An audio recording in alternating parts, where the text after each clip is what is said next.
seminário e nós montamos nesse seminário lá em Veranópolis uma escola técnica que forma professores, forma técnicos em administração cooperativista. Temos uma escola de agroindústria, que depois eu vou dar para vocês, a única geleia orgânica, sem conservantes, para vocês. E o senhor é Grêmio ou é Inter? Sou Grêmio, fanático. Mas o Grêmio é o time da elite do Sul. Mas isso é outra ignorância que ficam espalhando por aí. O Grêmio foi formado pela colônia migrante, alemã e italiana. Claro, branquelo.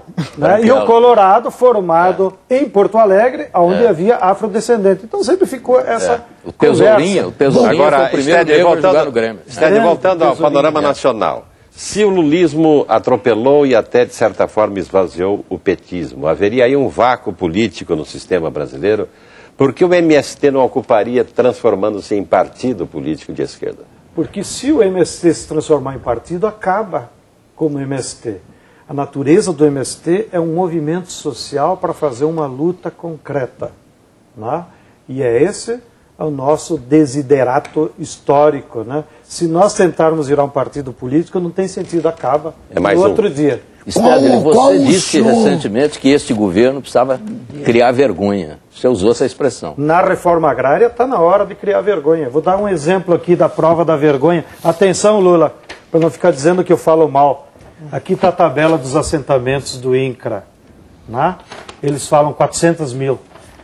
A Superintendência de Santarém, que é para um município, aparece aqui como teria assentado 52 mil famílias. Acabou os agricultores do município, né? Você imagina Santarém ter assentado 52 mil famílias. Para mim, isso aqui é uma mentira vergonhosa. É nesse sentido que os puxa-saco do governo precisam explicar melhor que a reforma agrária está parada, que é preciso fazer um programa sério que resolva os problemas do campo. Porque problema social, se você não resolve, ele só vai se acumulando e uma hora dessa história. O senhor tem consciência do patrimônio de terras que as igrejas têm no Brasil? Muito pouco. Muito pouco? Muito pouco. Isso também é uma propaganda conservadora. Aparece lá no IBGE que as igrejas têm uns 300 mil hectares, mas está dividido nas áreas de cemitério, de tal. Parece que só uma diocese do Piauí é que tem 14 mil hectares, que um daqueles fazendeiros deu para o santo, né, de herança, daí fica para ele. A igreja, se alguém quiser falar mal da igreja, a igreja no Brasil não foi como na Europa, que de origem feudal acumulava patrimônio em terras. A igreja no Brasil acumulou seu patrimônio em colégios. Não é? Então, se alguém quiser falar mal da igreja, ataque o sistema de ensino privado. Mas a igreja no Brasil não tem terras. Então, quem tem terra no Brasil são as transnacionais. Esses números do IBGE são falsos. Não, eles existem. Mas é só 300 mil hectares, ou seja, é uma merreca. A igreja, esses 300 mil hectares são divididos em 1 hectare aqui, outro hectare em tal paróquia, e com raras exceções, como eu disse, uma que outra diocese tem uma fazenda que recebeu de herança de algum fazendeiro, que ao morrer deixou para um santo. Daí, pela legislação brasileira, se o fazendeiro deixa no seu testamento que eu quero deixar para Santo Antônio, os juízes transferem essa propriedade para a igreja. Mas isso são raros casos, que dioceses que tenham fazendas. No mundo dos sonhos do MST, como fica a liberdade de imprensa? No sentido da liberdade tal como nós temos hoje. O senhor acha que ela é adequada, não? Me desculpe, mas hoje nós não temos liberdade de imprensa. Então, como que funcionaria? Hoje o que nós temos é 7 grupos, faz e desfaz e diz o que querem. Né? Então, como seria? A Globo vive mentindo na televisão e ninguém tem o direito de rebater. Quantas vezes eles me chamaram de tudo quanto é nome e me dão o direito de defesa? Eles não deram direito. Nunca deram. O senhor nunca foi Nunca deram. Né? Veja a mesma coisa, nós entramos com processo várias vezes, para ver se a justiça dá o direito de responder, porque eles te chamam de qualquer coisa e vira a verdade deles. O Brasil precisa de uma ampla reforma nos meios de comunicação que garanta a que não só quem tem poder econômico, mas que os sindicatos, as entidades, qualquer associação possa botar seu jornal, sua televisão, para que a população... O senhor tem um exemplo de algum país que fez isso, que o senhor considera adequado? É muito difícil, porque hoje no neoliberalismo a imprensa está combinada com o poder econômico. Sim, mas fora do neoliberalismo, algum regime, algum partido fez. Infelizmente, nós não temos nenhum exemplo positivo hoje. Mas isso não significa que seja o melhor.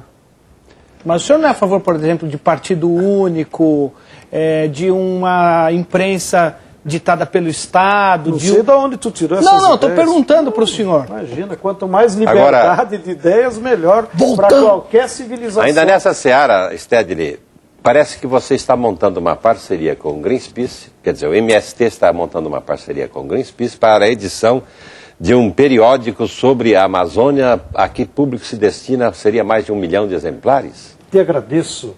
A Amazônia corre um sério risco. E vocês trouxeram aqui o general Heleno. Quem ameaça a Amazônia não é os povos indígenas, que são os grandes zeladores da Amazônia. Quem ameaça a Amazônia é as grandes empresas transnacionais, é a Vale do Rio Doce, que está roubando todo o minério que, pela Constituição, é do povo, e eles estão privatizando. Isso que ameaça a Amazônia.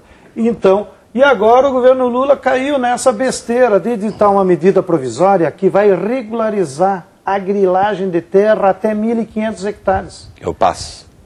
Então, nós nos unimos com o Greenpeace para fazer uma campanha nacional em defesa da Amazônia. E vamos editar 1 milhão de exemplares, mais que puder, para informar a opinião pública das cidades do perigo que a Amazônia está sofrendo com o avanço do capitalismo internacional que está tentando tomar as nossas riquezas. As áreas indígenas devem estar livres de acesso no Estado brasileiro?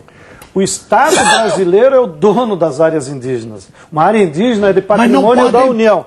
Se alguém tem algum problema que acha que os índios fazem o que querem, eu defendo a tese. Bote o quartel do Exército lá dentro. Estão preocupados com o que vai ser a Raposa da Serra do Sol? Bote 2 quartéis do Exército lá dentro da Raposa do Sol, termina a confusão. Agora, o que não pode ficar defendendo é que os índios são uma ameaça à soberania nacional. Ao contrário, os índios são os que zelaram pela Amazônia todo esse tempo.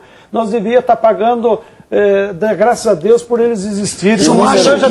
O número de ONGs que anda por ali é um número absurdo. Sou contra. O que o senhor acha disso? Sou contra. Mas quem que leva essas ONGs lá para dentro? O neoliberalismo. Por que a FUNAI não assume o seu papel de prestar assistência médica, de prestar assistência aos povos indígenas? Na ausência do Estado, o neoliberalismo leva as ONGs. Aí vem com essa lero-lero de que as ONGs são uma ameaça. Bom, quem que botou lá dentro? Quem botou lá dentro é esse sistema. Né? Então, o que precisa é mais presença. Quer dizer, o certo seria barrar o ingresso de qualquer tipo de ONG lá dentro? Claro. Inclusive as missões religiosas? Não, aí quem decide é os povos indígenas. Se eles acharem que eles precisam de uma assistência religiosa, eles é que devem decidir. Agora eu digo, a presença de ONGs que vai lá para assistência médica, para não sei o quê, isso aí é lamentável, porque isso aí quem deveria fazer é a FUNAI. Mas a FUNAI é uma tapera velha que não tem dinheiro para pagar os seus funcionários. Mas, Sr. Stedley, o senhor imagina que a Amazônia hoje corre o risco de, num determinado momento, ter uma invasão efetiva sobre o seu território de uma potência estrangeira, como ficou expresso há 2 semanas atrás num editorial do New York Times? Eu acho que o maior problema da Amazônia não é uma invasão militar estrangeira. O maior problema da Amazônia já está acontecendo, que é a invasão do capital estrangeiro. E esse vem sorrateiro, sem ninguém se dar conta. Lá estão as madeireiras estrangeiras explorando a nossa madeira. Por que não proíbe a exportação de madeira?